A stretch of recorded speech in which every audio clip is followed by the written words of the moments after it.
Bonjour à tous. J'attends tout simplement mon partenaire et associé dans QuantMed, Olivier Ami, qui est médecin aussi. Moi, je fais un moteur de recherche, donc je suis sûr que vous connaissez bien mon concurrent. Qui n'utilise pas Google dans la salle? Voilà, donc nous, on est vraiment une alternative européenne. Donc on va vraiment parler de données, de santé, d'intelligence artificielle, de gestion de la data de santé, en respectant toutes les obligations européennes du RGPD. Et puis on va vous parler d'intelligence artificielle. On vous a peut-être expliqué qu'il fallait que vous nous donniez toutes vos informations et nous dire qui vous êtes pour faire de l'intelligence artificielle. Bon, on va vous montrer qu'on vous a menti. Bon, ça ne sera pas la première fois, donc il va falloir vous habituer. Le web, l'idée, c'est plus on a d'infos sur vous, plus on peut faire d'argent grâce à vous ou sur vous. Et notre web à nous, c'est un web qui vous respecte. Donc on va essayer de vous présenter tout ça d'ici quelques minutes. Il y a la présentation qui arrive. Donc dès que cette présentation va être lancée, et je pense qu'Olivier est là, donc ça ne va plus tarder. Dès que la présentation va être lancée, on va passer 15 minutes à vous expliquer ce que l'on fait, comment on le fait, d'un point de vue global et mondial. Et puis dans la foulée, on va aussi prendre vos questions. On espère qu'elles seront nombreuses. Vous n'hésitez surtout pas, vous pouvez toutes les poser. Que vous soyez un groupe ou des acteurs privés, ça nous intéresse à tous les étages. Donc on fait du B2B et du B2C. Et voilà, et donc je laisse Olivier finaliser ça. Voilà. Sinon, arriver jusqu'à vous aujourd'hui, c'était un peu difficile. J'étais chez Amadeus juste avant, parce qu'on faisait de l'avion. Et Monaco, c'est génial, mais au final, je crois qu'investir dans des voyages en hélicoptère est une très bonne idée. Voilà, je comprends mieux. Donc, on va démarrer avec Olivier. J'ai juste la QuantMed. Bah, lance la vidéo, c'est pas grave, on va faire avec. Donc, quelques mots. Qui dans la salle connaît Quant? Ah oui, ah bah c'est sympa. Merci. Voilà, bon, maintenant la question qui tue. Qui dans la salle utilise Quant? Alors là, déjà, quand même, c'est pas si mal. Ouais, je comprends. Ok, donc Quant, c'est un moteur de recherche pour tous les autres. Vous connaissez très bien Google, j'imagine. Voilà, oui, on fait exactement la même chose. Et puis c'est au même prix, c'est gratuit. Voilà, donc c'est pas très difficile d'essayer. Quant.com, qwant.com. Vous y allez, vous faites vos recherches et vous obtiendrez des réponses. Donc notre métier, c'est de faire un moteur de recherche. On a commencé en 2011, puis 2013, nous avons lancé sur le web à Paris. C'était le 4 juillet 2013, c'est le jour de l'indépendance aux États-Unis. Nous, ça nous faisait rire. Oui, je sais, c'est pas toujours drôle comme humour, mais c'est comme ça. 2014, nous avons lancé en Allemagne et nous avons eu l'arrivée du groupe Axel Springer au capital de Quant. 2015, ça a été la BUI en fin d'année, début 2016. Donc nous avons le groupe Axel Springer qui est un groupe allemand, la Banque européenne d'investissement, et 2017, c'est la Caisse des dépôts qui est venue au capital de Quant. Nous avons commencé avec 1 million de visites uniques en 2013 par mois. Et le mois dernier, nous sommes aujourd'hui à 70 millions de visiteurs uniques par mois, donc c'est déjà beaucoup mieux.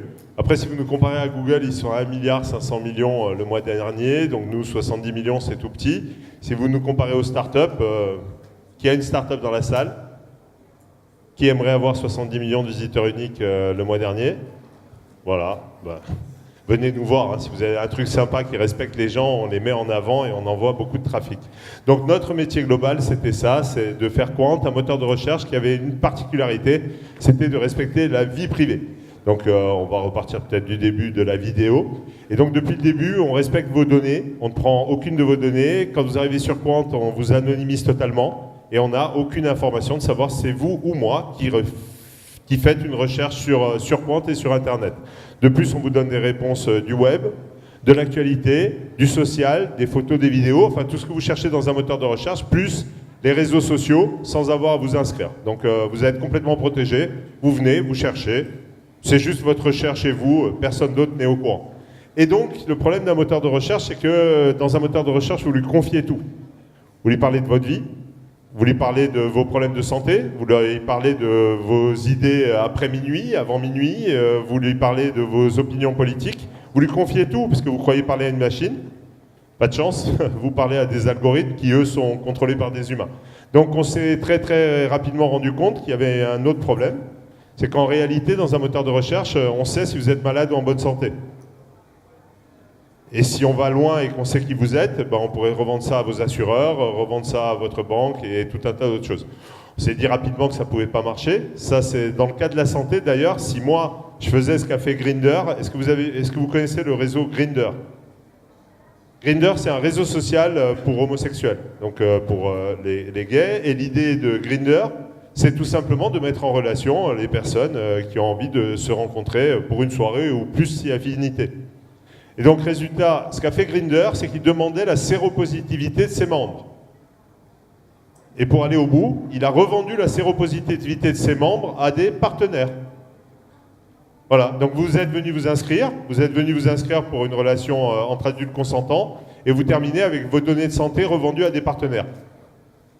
Alors je ne sais pas quels sont les partenaires, mais je pense que ce n'est pas le monde dans lequel on a envie de vivre. Enfin, en tout cas, pas nous.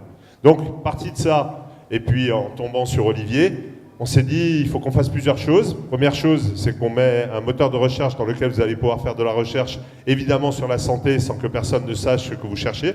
C'est logique. Et puis dans la foulée, qui connaît le docteur Laurent Alexandre? C'est arrivé jusqu'ici ou... Ouais. Alors pour tous ceux qui ne le connaissent pas, bravo, félicitations. C'est un docteur donc, qui parle beaucoup de ce qu'il ne connaît pas. C'est intéressant. Pardon, il parle beaucoup d'intelligence artificielle. Et donc, il vous explique que vous allez vivre 1000 ans, que les gens qui vont vivre plus de 500 ans sont déjà parmi nous, qu'il n'y a aucun problème, parce que Google lui a dit. Pas de problème. Alors, jusqu'à la semaine dernière, en tout cas, selon mes infos, mais je crois que jusqu'à hier, c'était bon, et aujourd'hui, ça va être encore le cas, personne dans la Silicon Valley a vécu 1 heure de plus que l'heure de sa mort. On n'a pas trouvé ça. Alors, 500 ans de plus, ça va être chaud. On en reparle après. Donc, ce qu'il dit, lui, c'est qu'il faut que vous donniez toutes vos données personnelles pour faire du médical. Pour qu'on puisse faire de l'intelligence artificielle. Pour qu'on puisse vous donner des informations vous concernant. Voilà. Ce qu'on va essayer de vous présenter, c'est ce qu'on arrive à faire en protégeant vos informations personnelles. Avec des astuces assez simples, en fait. Hein. Vous allez voir, on n'a rien inventé. En fait, on a juste décidé de faire moins d'argent. Pour le reste, ça marche. Voilà, donc je vais laisser avancer Olivier, parce qu'on va faire ça à 2 voix. Je crois qu'il y a un micro par là. Et on va lancer une petite vidéo qu'on va commenter l'un l'autre, mais cette fois je te laisse parler. Donc Olivier, ami, que ceux qui ne connaissent pas dans la salle. Et il a oui, bon. Je vois qu'il a des fans déjà. Allez, à toi. Bon, merci pour l'invitation déjà aux organisateurs, à Charles Namanovici, à Wassim Badiou. Comme on vous l'a dit, la grosse difficulté moderne, c'est que aujourd'hui, on ne peut pas tout à fait justifier qu'il faut donner toutes ces datas, toute sa vie à des compagnies privées au motif qu'on va nous vendre, qu'on va vivre 1000 ans, etc. Parce que pour l'instant, sur le plan scientifique, c'est tout simplement pas prouvé. Donc on n'a aucune preuve de rien et c'est vrai que c'est d'assez bonne communication de dire qu'il faut investir là-dessus. Tout le monde est certainement d'accord, mais pas à n'importe quel prix. Donc ce qu'on va vous présenter aujourd'hui, c'est un petit peu la vision qu'a QuantMed de la protection de la vie privée et surtout d'éviter le risque de collusion, notamment avec les assurances. Parce que, bien évidemment, quand vous faites déjà sur un moteur de recherche, il suffit que vous cherchiez un risque cancer, survie, etc., cancer du côlon, et que vous vous intéressiez beaucoup au sujet pour qu'on se dise que si le sujet vous intéresse, c'est que vous êtes touché personnellement, au moins dans votre entourage proche. Donc, par recoupement, les informations, si elles sont conservées et si elles sont recoupées avec d'autres, il va y avoir des informations très, très précises sur ce que vous faites, sur ce que vous vivez au quotidien et sur ce qui va vous arriver parce qu'on va même pouvoir anticiper. Et donc, beaucoup de sociétés privées, notamment des moteurs de recherche concurrents, gardent ces données-là et les croisent pour pouvoir anticiper votre prochain mouvement. À quel moment vous allez aller voir l'oncologue ? À quel moment on va pouvoir vous vendre un truc pour que vous soyez mieux, soi-disant, et que vous viviez plus longtemps. Donc, toutes ces données-là, c'est très important déjà de les préserver au stade de la recherche dans le moteur de recherche. Ça, c'est une première chose. La deuxième chose, c'est que les données de santé, il n'y a pas plus névralgique que ça pour le futur. Je dirais, c'est comme les enfants. Aujourd'hui, on voit qu'à l'éducation nationale, je suis désolé de le dire, mais on a des professeurs qui disent aux enfants à 8 ans « Ah, vous allez ouvrir votre compte Gmail parce que pour pouvoir accéder aux outils, il faut tout de suite que vous ouvriez votre compte Gmail. » Ah bon? Et donc le gamin, il est tracé maintenant jusqu'à 14 ans. Très bien. Donc on parle de virginité numérique aujourd'hui, ça n'a pas de prix pour les enfants. Et on parle l'âge de consentement aujourd'hui a été fixé à 15 ans pour le viol. Moi je voudrais bien savoir, pour la virginité numérique, c'est à quel âge qu'on commence à savoir ce qui est important pour nous, pour le futur.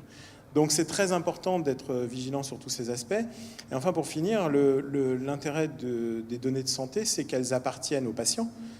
Que le patient puisse choisir de le partager avec le médecin. Aujourd'hui, quand on va voir un médecin, on donne ces données de santé au médecin qui enregistre son dossier chez lui.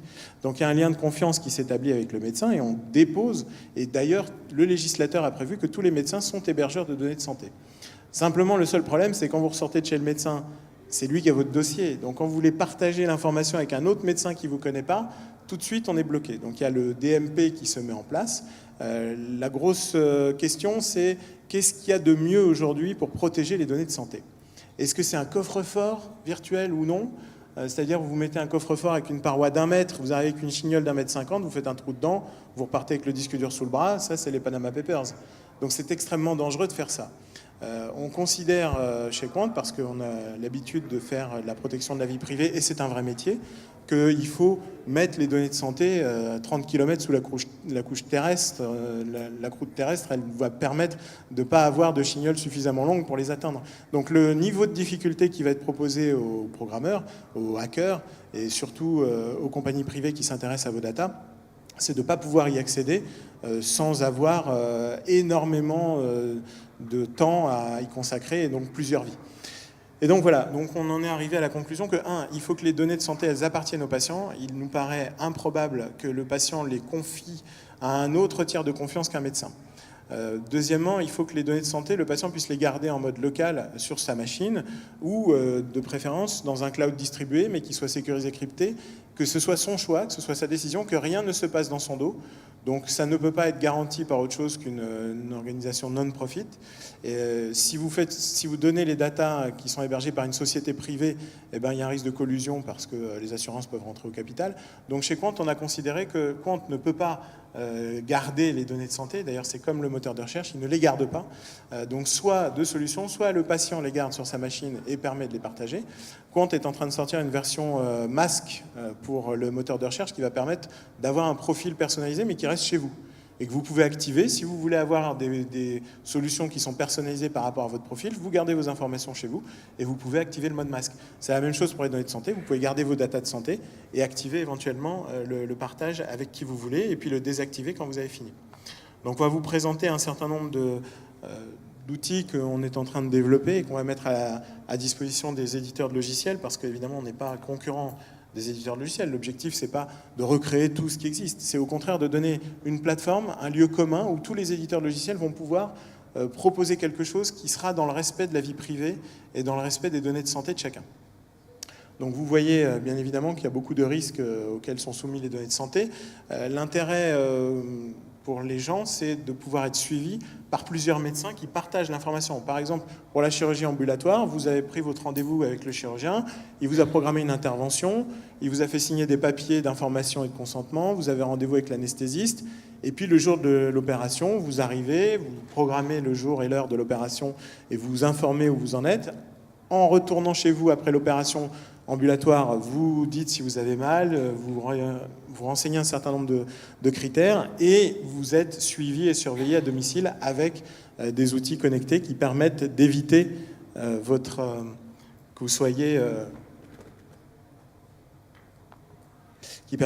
que vous soyez livré à vous-même et sans aucune surveillance.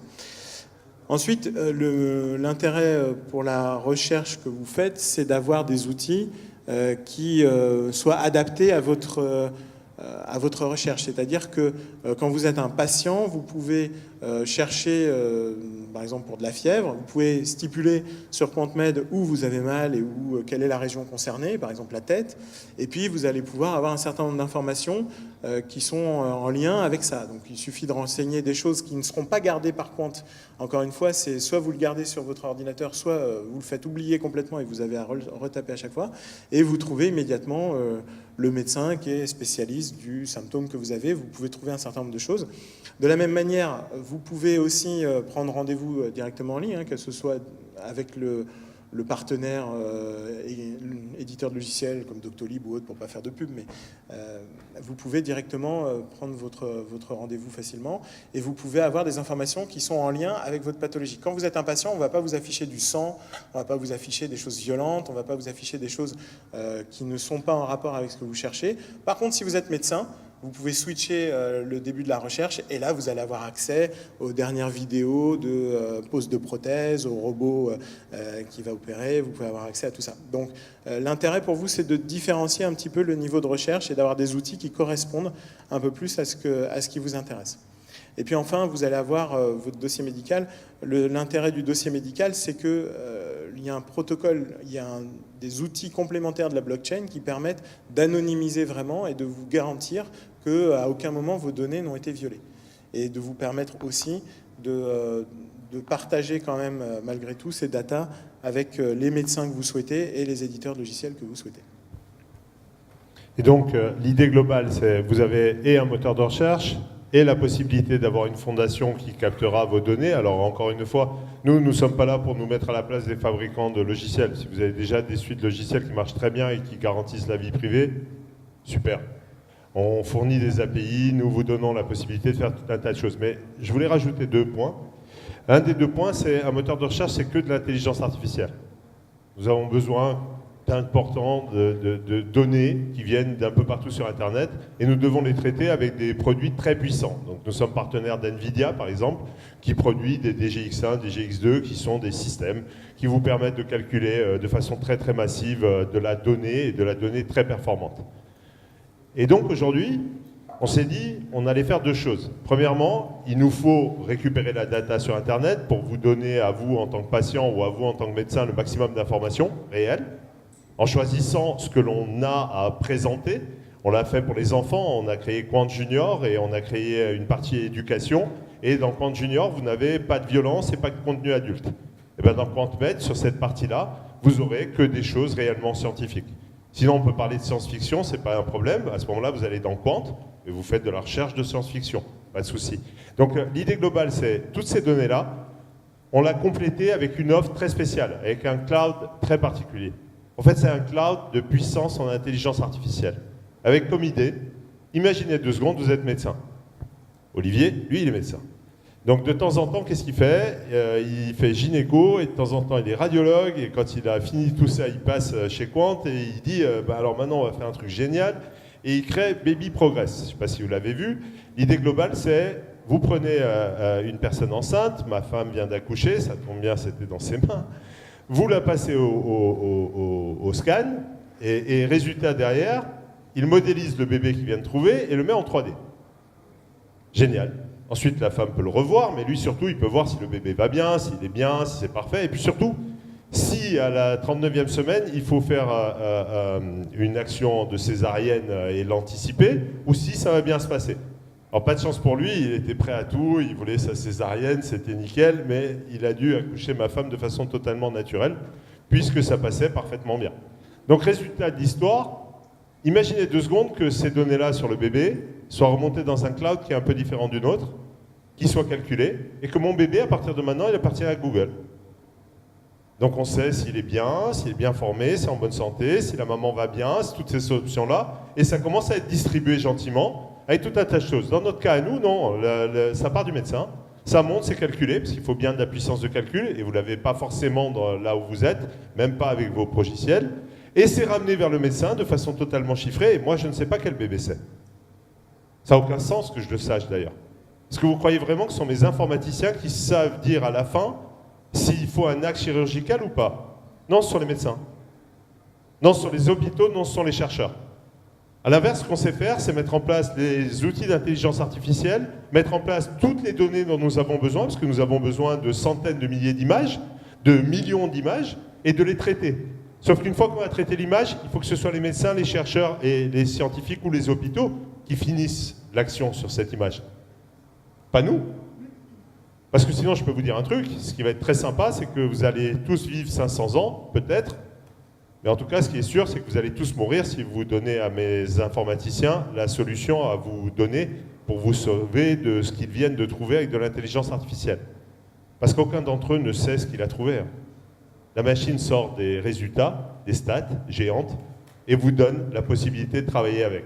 Vous avez peut-être vu le dernier test très intéressant, c'est ces chercheurs français, londoniens et américains qui ont détecté le mélanome de façon massive à 95% ou à 92% directement, une fois que l'intelligence artificielle a été entraînée pour trouver les mélanomes qui sont malins. Ils ont fait ça contre des médecins, et contre des médecins, ça a donné que les médecins ont trouvé du 82% dans le premier test, contre 92% pour la machine, du 87% dans le deuxième, contre 95% pour la machine. La seule chose que ne dit pas le test, c'est que toutes les données et tous les tags qui ont permis à la machine de s'entraîner a été fait grâce aux médecins et grâce aux chercheurs en l'occurrence. Donc la réalité, c'est qu'il faut qu'on interagisse ensemble. Et la façon dont on veut interagir avec QuantMed, la façon dont on va interagir, et on le présente le 14 juin pour des cerveaux, c'est de mettre en place une infrastructure globale qui anonymise vos données avant, qui les traite, qui les renvoie vers les médecins, qui les renvoie vers les chercheurs, mais de façon complètement anonymisée. Plus la possibilité pour chacun d'entre vous d'aller travailler avec l'ensemble des données que l'on peut récupérer sur Internet. Et enfin, tout ça avec une non-profit pour garder les données personnelles des patients, jusqu'à ce qu'il y ait autre chose. Je sais que la Poste en France va sortir quelque chose, tant mieux, on sera partenaire. Si vous avez des logiciels qui gardent les données de façon propre des patients, tant mieux, nous serons partenaires. Si vous avez besoin de puissance de calcul et de 3D, tant mieux, passez nous voir. Nous avons la plus grosse plateforme européenne et la plus puissante aujourd'hui pour l'intelligence artificielle hors GAFA. Petite différence, on ne prend pas vos données. Et tout à l'heure, vous avez entendu parler du Cloud Act. Ça veut dire simplement que si vous faites des calculs dans un cloud américain et que le gouvernement américain le demande, pas seulement le gouvernement, ça c'était le côté NSA, donc on va parler terrorisme, et là tout le monde aura un avis sur la question. Maintenant, j'ai une question pour vous. Si c'est un juge qui gère votre assurance à Los Angeles et qui est au fin fond de l'Oklahoma qui demande la donnée, est-ce que vous pensez que c'est normal qu'il ait accès à vos données de santé? Parce que c'est de ça dont on est en train de parler. On n'est pas en train de parler de vous protéger du terrorisme. C'est un autre problème. Voilà. Donc, en gros, je laisse finir Olivier. L'idée globale, c'est de travailler avec des vrais médecins. L'idée globale, c'est de travailler avec de vrais informaticiens. L'idée globale, c'est de travailler avec de la vraie puissance d'intelligence artificielle et de la donnée massive et de revenir vers chacun d'entre vous, chacun d'entre nous, afin de garantir de nous soigner. Après, on verra pour vivre 1000 ans. Mais Steve Jobs, je crois qu'il n'était pas assez riche pour malheureusement être encore parmi nous. Donc je commence à m'inquiéter pour tous les autres. Juste pour rebondir sur ce qu'a dit Eric, l'enjeu des données de santé actuelles, c'est leur traitement. Et les médecins ont un rôle à jouer, bien évidemment, majeur, parce que le métier de médecin va se transformer dans les mois qui viennent. Il va se transformer pour plusieurs raisons. Le rapport de Cédric Villani dit bien qu'il faut que les examens soient labellisés. Donc on va demander aux médecins de labelliser des examens en masse. La chose très intéressante, c'est qu'on ne vous dit pas la finalité, c'est qu'après coup, le traitement statistique des données et donc des patients et donc de tout le monde va faire que l'intérêt du médecin pour faire ce travail sera beaucoup moins légitime. Donc à un moment, le métier de médecin va décrocher parce qu'ils ont prouvé par A plus B, exactement comme pour le mélanome, que bientôt les diagnostics seront plus fiables avec la machine. Or, il y a aujourd'hui une énorme différence entre ces algorithmes de deep learning, les réseaux de neurones, et un humain. Il y a un abysse phénoménal, c'est qu'aujourd'hui, ces algorithmes de réseaux de neurones sont plus bêtes qu'une blatte. Et encore, une blatte, c'est très intelligent. Une cellule peut faire de l'apprentissage aujourd'hui. Donc les outils qui peuvent être proposés ne sont que statistiques. Et les outils d'apprentissage mathématiques et informatiques ne doivent pas conduire à une dépossession de la responsabilité des humains. Demain, je ne veux pas traverser la rue et qu'on me dise « Ah ben non, on ne peut pas traverser là parce que là, c'est le robot qui passe, il y a le véhicule autonome là. Donc toi, tu vas faire 100 mètres et puis tu vas passer par le pont qui est là-bas. » Non, moi, je suis responsable, je suis humain, j'ai une assurance, je choisis de traverser là et le véhicule autonome, il doit s'arrêter parce qu'il y a un passage piéton. Point barre. Donc, il y a des règles à formaliser et l'humain devra toujours rester au centre de la responsabilité et de la protection des données. Et en tant que médecin, ça va être un gage de confiance vis-à-vis des patients. Pour éviter d'avoir de la défiance de nos patients, il faut qu'on s'engage à leur côté, à protéger leur vie privée, à protéger leurs data, et donc à leur conseiller de ne pas donner des données de santé à des sociétés privées qui pourront être en collusion totale avec les assurances. On nous demande toute la journée de la transparence sur transparence.gouv. Je ne vois pas des médecins travailler main dans la main avec les assureurs et tous les équipementiers et toutes les industries pharmaceutiques pour prescrire mieux, vendre mieux des médicaments.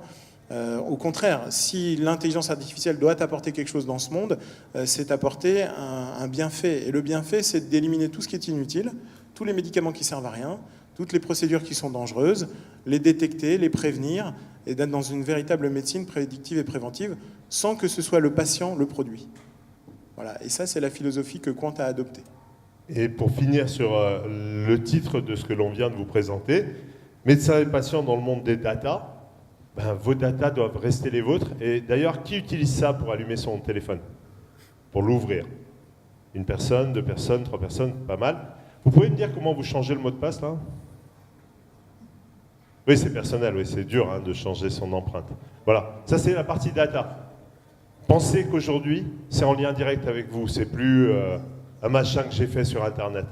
C'est vous. C'est dur à changer. Ça aussi, c'est dur à changer pour ceux qui maintenant ont choisi la reconnaissance faciale. Ça, c'est la partie data. On est rentré sur l'humain. On est rentré dans le réel. On n'est plus là-bas. Et puis, pour continuer les algorithmes, les algorithmes, surtout ceux qui traitent votre santé, imaginez qu'ils fassent une erreur, c'est compliqué.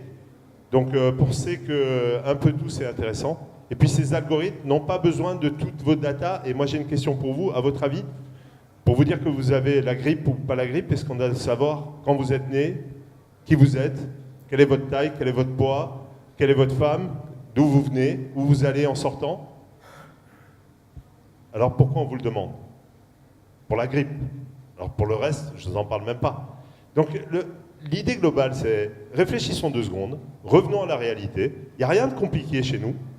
C'est des algorithmes compliqués, l'intelligence artificielle, tout ça, c'est sûrement compliqué. Mais franchement, quand il se met à parler son charabia de médecin, c'est super compliqué pour moi aussi. Donc revenons à la réalité.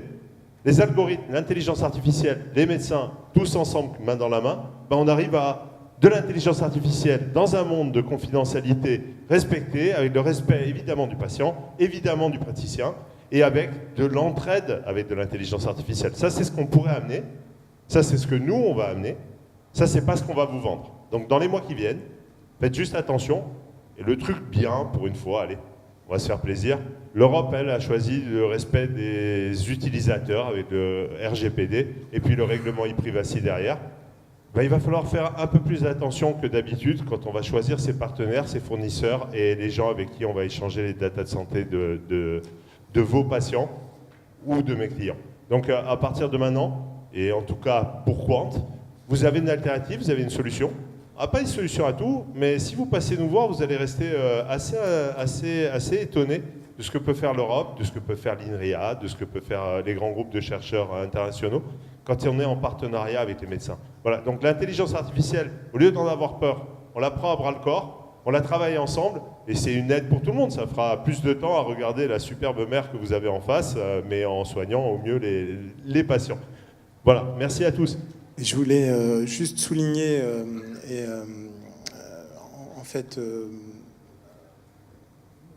remercier aussi Charles Namanovici et Vassim Badiou, parce que c'est la première fois que dans un congrès, Quant va accompagner des internes qui sont venus en masse, des internes en gynécologie qui sont 60, et il y en a encore en liste d'attente, on est malheureux pour eux, mais on fera mieux l'année prochaine, pour leur apprendre les bases de l'intelligence artificielle, pour les former à comprendre c'est quoi un réseau de neurones, c'est quoi du machine learning, c'est quoi de l'intelligence artificielle faible et forte, c'est quoi, et ça va servir à quoi dans le futur, quelles sont les différences entre les différents traitements, qu'ils soient statistiques ou symboliques, et quel rôle ils auront à jouer là-dedans pour pas que eux non plus deviennent un produit. Et on considère que c'est vraiment très important que les éditeurs de logiciels tendent cette main au monde de la santé et des acteurs qui sont en première ligne du secteur. C'est de leur donner les outils pour comprendre ce qu'il y a derrière, parce que c'est assez simple, un réseau de neurones en fait. Ils ont fait des dérivés en première année de médecine. Ils ne seront pas surpris de voir les équations différentielles que ça génère. Et surtout, il y a un moyen très très simple de comprendre ce que fait un réseau de neurones en 5 minutes, puisque les éditeurs de cartes graphiques l'ont simplifié au maximum. Donc en quelques minutes, ils vont savoir manipuler ces outils-là, ils vont surtout comprendre ce que l'on attend d'eux, ce que les éditeurs de logiciels attendent d'eux, mais surtout le vrai service qu'ils peuvent rendre à leurs patients. Et au milieu de tout ça, je pense que la formation, c'est un temps important de former des formateurs, de former des jeunes médecins à ces technologies et de leur permettre de publier et de leur permettre de publier aussi sur comment on va aborder le respect de la vie privée. Voilà, je vous remercie.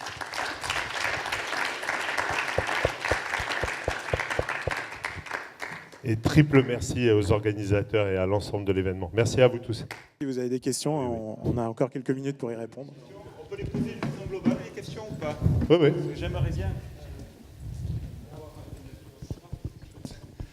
Je me présente. Donc Jean-François Trépaudy, je dirige Carte Blanche Partenaire. Nous sommes dans le secteur de l'assurance santé. Nous gérons 7 400 000 personnes en parcours de santé. Votre intervention, d'abord, vous êtes très bon. Vous êtes très bon, c'est-à-dire en communication, franchement, vous êtes très très bon. Vous faites peur, vous mettez en avant des réalités, mais des contre-réalités aussi. Vous parlez des GAFA, et vous mettez exactement dans votre discours, régulièrement, et ça m'a beaucoup énervé, Les assureurs. les assureurs. Mais j'en ai des très bien. Non, mais les assureurs au sens général du terme, il n'y a pas de bien ou de mauvais. Nous sommes en France, enfin pas ici aujourd'hui, au Monaco, mais votre activité et les acteurs là, nous sommes en France. En France, il y a des lois, et jusqu'à aujourd'hui, et encore tout dernièrement, même l'ancien président fondateur de l'IDS, Institut de santé, Christian Pujol, l'a rappelé encore dans des réunions, il n'y a jamais eu une sortie d'une donnée de santé et qu'un assureur français a utilisé. Ça, c'est vrai. Jamais. Et pour une simple raison, c'est que les assureurs santé n'en ont rien à faire. Pourquoi? L'assurance santé, quand on assure les soins courants, la loi le réglemente, on ne peut pas tarifer sur une caractéristique de santé d'une personne. On ne peut pas. Je peux me permettre, quand vous dites les assureurs de santé, vous parlez en France. Je parle en France. Il n'y a pas de problème. Globalement, là, je pense qu'il y a quand même beaucoup de Français. Bon. Je suis bien en France. Deuxièmement, le fait de faire peur avec l'assureur santé en France n'a aucun sens. Parce qu'à côté de cela, quand les assureurs mutuels, etc., gèrent par exemple de l'assurance prêt, mais ils ont 1000 fois plus d'informations qu'ils ne pourront jamais capter par Internet. Puisque si vous avez tous plus ou moins fait un prêt immobilier, sûrement, et selon le prêt immobilier que vous avez fait, soit vous avez rempli un questionnaire très détaillé, soit on vous a même demandé de faire des contrôles médicaux encore plus détaillés. Mais c'est tellement réglementé, et le risque est tellement fort, que j'ai dirigé les mutuelles, j'ai dirigé les IP, maintenant j'ai une plateforme de service. L'informatique est segmentée, les services sont segmentés, il n'y a jamais de fuite en interne. Donc je vous demande, s'il vous plaît, quand vous faites votre discours, qui est très bien, parce que vous avez raison sur les GAFA, je partage tout à fait, ne mélangez pas les assureurs, ou leur dites pas les Français, parce qu'il y a zéro risque en France là-dessus, et parce qu'il n'y a aucun intérêt, alors, tout simplement. Je vais compléter, et vous avez raison et tort comme moi. Donc comme ça, on va faire simple. Malheureusement, on n'a que 20 minutes, mais ça tombe bien, c'est pour ça qu'on a des questions-réponses. Vous avez raison, personne en France n'a jamais fait ce genre de choses, et certainement pas les assureurs français, et c'est sûrement pas du tout dans leur intérêt, et le lendemain, ils ne seraient pas très bien dans la télé. En même temps, il y a certains assureurs français qui sont globaux, et pour ne pas les citer AXA en l'occurrence, qui ont quand même fait une erreur une fois, ils l'ont rétabli vite fait. Ils ont utilisé, est-ce que vous connaissez ce superbe produit logiciel américain qui marche très bien, qui est un moteur de recherche assez intéressant, utilisé par la NSA aussi, qui s'appelle, comment c'est déjà bon, enfin, ça va me revenir dans une seconde, mais je vais vous le donner. Ça a été installé en interne. Que faisaient les données ? En fait, ils donnaient les données pour essayer d'améliorer les services et la prédiction, et une partie des données repartait côté américain. Alors je rappelle quand même côté américain, quand vous êtes assureur, si vous montez sur une balance connectée, certains se sont vus arrêter leur assurance santé parce qu'ils avaient pris 10 kilos. Je rappelle aussi que côté londonien, donc juste en face, côté après la Manche, si vous mettez votre bracelet connecté et que vous baladez toute la journée, vous avez une meilleure assurance, ce qui fait que certains hackers ont mis en place des systèmes qui bougent toute la journée pour faire croire que vous avez marché vos 10 000 pas. On parle à 80 km d'ici. Donc là où vous avez raison, les Français ne l'ont pas fait, mais les Français, quand ils prennent un cloud et que ce cloud est américain et que les données sont retransférées de l'autre côté, ça a posé très vite un problème, ils l'ont arrêté, ils sont passés à autre chose. On continue dans l'assurance. On a parlé de la santé, on peut continuer sur les voitures connectées où on a voulu mettre en place des systèmes pour vérifier si le conducteur conduisait mieux. Ça a donné qu'il ne freinait pas au feu orange parce que ça ferait un freinage, je dirais, d'urgence. Et un freinage d'urgence, c'est moins bien pour sa qualité de conducteur. Donc, le truc, c'est oui, les assureurs français font bien les choses et je vais aller plus loin. Des gens comme la Maïf, des gens comme d'autres types d'assurances avec lesquels on commence à discuter, mais la Maïf, pour ne pas la citer, bosse avec des gens comme nous parce qu'on anonymise, parce qu'on leur donne la possibilité d'avoir des clouds et ensuite de travailler. Donc oui, les Français font bien les choses. Oui, parfois, quand ils sont géants type AXA, ils peuvent faire des erreurs. Et oui, le fait de choisir un cloud de GAFA et un partenariat avec les GAFA, et ça prend 2 secondes. Hein. Atos vient de signer un partenariat après avoir crié contre les GAFA, monsieur Thierry Breton a signé avec Google pour l'intelligence artificielle qui sera côté Atos. 3 secondes, ça fatigue le gouvernement, ça fatigue tout le monde, mais c'est une réalité. Donc le truc à comprendre, c'est que vous avez raison, et vous avez raison que vous êtes des vrais professionnels dans votre activité. Là où je vous dis, on n'est pas là pour vous faire peur, on dit juste, il faut faire vraiment attention à tout, et c'est compliqué, parce qu'aujourd'hui, ils se mettent de tous les côtés. Et la France est une vraie cible. La France, c'est 4 milliards pour Google par an de chiffre d'affaires. 0 € d'impôt, c'est pas mal.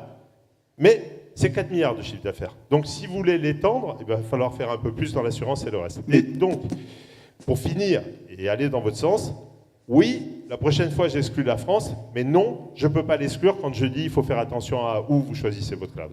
Oui, après l'erreur, AXA est venue, elle a corrigé. Bon, oui. Tout le monde fait des erreurs. Je ne sais pas si ce que je vais dire va dans votre sens ou dans le mien. En l'occurrence, avec le RGPD, qui est une très bonne chose, et nous, on était compatibles avant qu'il soit apparu, donc il n'y a aucun souci là-dessus. Amazon et Microsoft sont en train d'ouvrir des centres informatiques énormes en Europe pour héberger les données des Européens. Et malheureusement, le Cloud Act est passé. Et le Cloud Act. Et Apple a dit qu'il allait respecter le RGPD dans le monde entier. Totalement d'accord. Mais le Cloud Act, ça veut dire qu'il faut remettre, voilà. Je suis bien d'accord que vous, aux États-Unis. Microsoft aussi. Et il n'y a pas besoin d'un juge, hein, ça s'ouvre tout seul, hein, c'est une décision administrative. Hein. Si je peux apporter juste un éclairage, parce que j'ai effectivement pas complété mon propos à ce sujet-là, vous avez raison. On appuie sur le bouton peur parce que c'est important aussi de marquer les esprits. Mais l'intérêt, les assureurs historiques, notamment en France, ont une expérience de la gestion des risques qui n'est pas remplaçable. Ils ont une assurance, ils ont une expérience de la protection des gens et de la protection aussi des données. Mais je voudrais juste préciser la chose suivante, c'est que l'enjeu de ce qui est en train de se passer, c'est pas du tout, et je comprends que vous le viviez mal, mais l'enjeu, c'est le changement de main de ces informations. C'est-à-dire que ce soit dans le véhicule autonome, où les équipementiers commencent à ont les datas et pas vous, que ce soit dans la santé, où Amazon va avoir les datas et pas vous, j'en viens à souhaiter qu'il y ait un partenariat avec vous. Mais il n'aura peut-être pas lieu. Donc, mon propos n'est pas de stigmatiser les assureurs qui font très bien leur boulot et avec toutes les contraintes juridiques et médico-économiques qu'il y a en France, ils le font très bien. Mais je dis que le risque est grand, que demain, vous perdiez la main, premièrement, et que deuxièmement, les gens perdent la main aussi sur leurs intérêts. Donc, si dans le monde des bisounours, ça se passait dans le futur comme ça s'est toujours passé, on serait très contents. Mais nous, ce qu'on voit arriver, c'est que ça ne va pas du tout se passer comme ça. Et que les premiers fautifs qui seront pointés du doigt, c'est les clients, entre guillemets. C'est-à-dire qu'on va vous dire, ah bah, chez Grindr, ils n'ont pas sourcillé. Hein. Ils ont dit, ah bah, les statuts de séropositivité, de toute façon, vous étiez d'accord. Vous avez signé. C'est quand même incroyable. Juste pour finir, hein, et on va arrêter là, parce qu'on ne se fait pas la guerre du tout, c'est l'inverse. Et sur le RGPD, c'est l'inverse. Et en plus, ce que l'on veut, c'est justement pas vous faire peur. On vous a expliqué ce qui peut se passer. On est juste en train de dire on peut faire de l'intelligence artificielle sans les données de santé et donc travailler tous ensemble sans pourtant savoir que c'est moi ou vous qui avons pris ces 10 kilos. Dans mon cas, c'est le cas. Donc voilà, et j'ai pas envie de devoir mettre une fausse montre sur un machin qui tourne devant moi toute la journée pour dire que voilà, je cours. Donc c'est le genre de choses qu'on ne veut pas. Et c'est le genre de choses de toute façon qui n'est pas l'Europe. C'est pas la façon dont on protège nos administrés, c'est pas la façon dont on protège les gens, c'est pas la façon dont on fait les remboursements médicaux, c'est pas la façon dont on a fait justement vos assurances ont cette particularité d'avoir dû travailler sans savoir si la personne en face, par défaut, était complètement à la rue. Eh bien, il faut qu'on continue. Sinon, à quoi ça sert de faire des retraites par répartition? Allons directement sur l'autre modèle. Nous, ce qu'on souhaite, c'est que QuantMed, on vous embête pas plus là-dessus. QuantMed vous anonymise les datas en informant les patients que les datas, ils peuvent les partager avec leur assureur et ils vous les transmettent anonymisés. Donc vous ne savez pas qui est le patient, mais vous savez ce qui lui est arrivé, vous savez quelle maladie, vous pouvez faire votre gestion des risques expertale. Et vous pouvez faire tous vos calculs que vous avez l'habitude de faire et vous gardez vos clients chez vous. Vous avez d'autres questions? En privé. Allez, merci à tous. Merci.